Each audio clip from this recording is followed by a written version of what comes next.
What's up, YouTube? It's Anthony from Meineke, Cinnaminson. Jared, we're going to show you how to install your battery terminal post style correctly. So someone tried to install this to the factory battery cable. So you see these tabs at the top. They tried bolting it together, nut and bolt. You can't do it effectively with these tabs on the top. Closer pick. That's the best you're going to get out of us today. So we're taking a whizzer and we're taking off the ears on the top of the cable end. Alright? So they had this on there which doesn't work. So once you whizzer off these ends, you basically have an eyelet ring terminal now.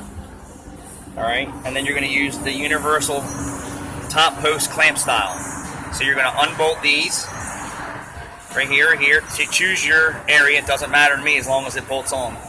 Then you're going to take that eyelet terminal end, and then you're going to clamp it between. Hold that. Of course, these are tight.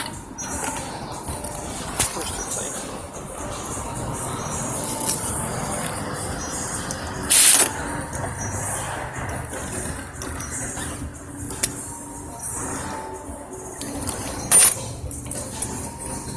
So you're going to take your factory cable end eyelet, you're going to take this bolt all the way out, you're going to fish it through there, and then you're going to clamp the top plate eyelet of battery cable to the lead post and tighten that down, alright?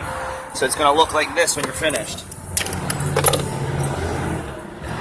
Top post, tighten this, machine off these ears, slide that in there and tighten it down, and that's a proper way to service your battery cable ends. This is what the factory one looks like. You just cut off what you don't need and then use that bolt hole as your cable.